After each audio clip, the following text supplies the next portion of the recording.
Vamos ver qual foi a sua resposta? Pois bem, toda criança é ensinada a pensar e agir no que diz respeito às finanças. O mesmo vale para você, para mim e para todas as pessoas. Fomos ensinados a pensar e agir de determinada maneira do que se refere ao dinheiro. Esses ensinamentos se transformaram no condicionamento, que são todas as respostas automáticas que nos conduzem ao longo da vida. A menos, é claro, que sejamos capazes de intervir e rever os arquivos de dinheiro que nós temos na cabeça.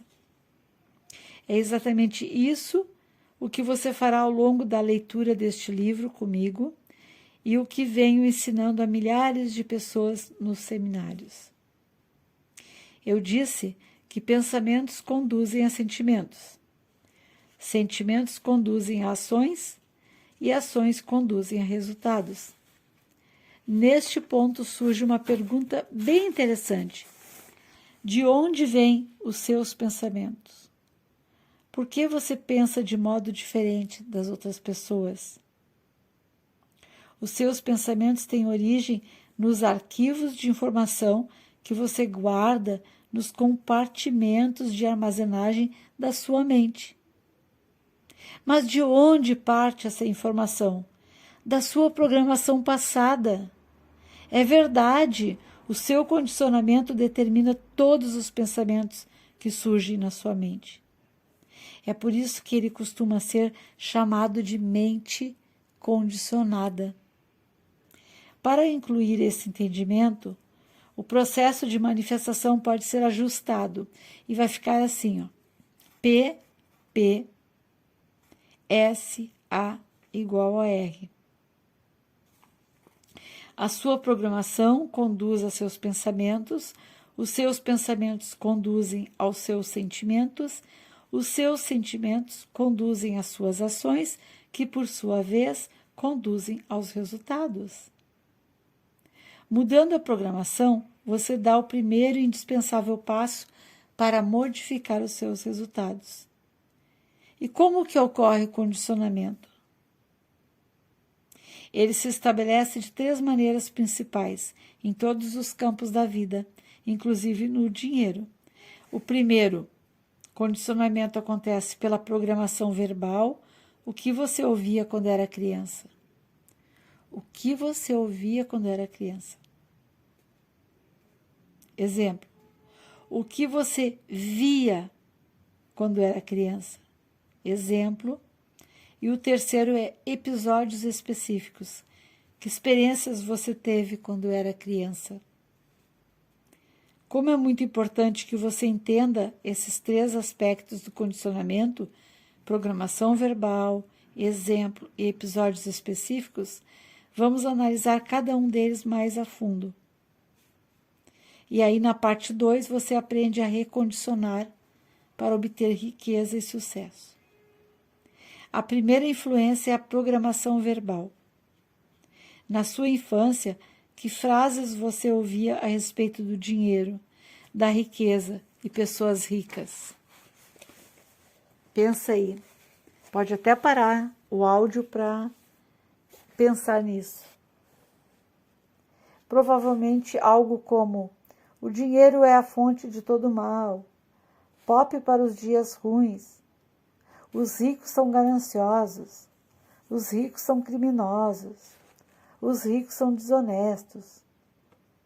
Você tem que dar duro para ganhar dinheiro, não se pode ser rico e espiritualizado ao mesmo tempo. Tem aquela máxima, né? Dinheiro não nasce em árvore. O dinheiro fala mais alto. Os ricos ficam cada vez mais ricos e os pobres cada vez mais pobres. Isso não é para o nosso bico. Nem todo mundo pode ser rico.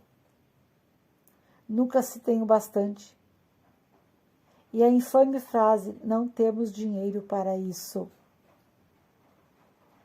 Na minha casa, toda vez que eu pedia dinheiro ao meu pai, ele respondia aos brados: você acha que eu sou feito de quê? De dinheiro? Rindo, eu dizia: até que seria bom, eu pegaria um braço, uma perna e até mesmo um dedo seu. Ele nunca riu. Esse é o problema. Todas as frases que você ouviu sobre dinheiro quando era criança permanecem no seu subconsciente, como parte do modelo que governa a sua vida financeira. O condicionamento verbal é extremamente poderoso. Por exemplo, um dia, meu filho Jesse, que na época tinha 3 anos de idade, veio correndo até mim todo animado e disse: Papai, vamos ver o filme de Tartaruga Ninja? Está passando aqui perto. Juro que não fazia a menor ideia de como aquele pingo de gente já podia ser um craque em geografia. 2 horas depois, obtive a resposta ao assistir o anúncio do filme da televisão. A chamada final dizia assim: em cartaz no cinema perto de você. Tive outro exemplo da força do condicionamento verbal por meio de um dos participantes do seminário intensivo da mente milionária. Stephen não tinha nenhum problema em ganhar dinheiro. A sua dificuldade era conservá-lo. Conhece alguém assim? Na época em que se inscreveu no programa, ele embolsava mais de 800 mil por ano, dólares, o mesmo resultado dos 9 anos anteriores. Apesar disso, ainda passava por sufoco. Stephen dava sempre um jeito de gastar o dinheiro, emprestá-lo ou perdê-lo em maus investimentos. Fosse qual fosse a razão, o seu patrimônio líquido ainda era igual a zero. Ele me contou que, quando era garoto, a sua mãe costumava dizer: os ricos são gananciosos, eles lucram com o suor dos pobres. A gente deve ter o suficiente para viver, mais do que isso é cobiça. Ninguém precisa ser um Einstein para perceber o que se passava no subconsciente de Stephen. Não era de admirar que ele estivesse quebrado, pois fora verbalmente condicionado pela mãe a acreditar que os ricos são gananciosos. Consequentemente, a sua mente ligava as pessoas ricas à ambição desmedida, que é evidentemente má. Como ele não queria ser mau, o seu subconsciente lhe dizia que não podia ser rico.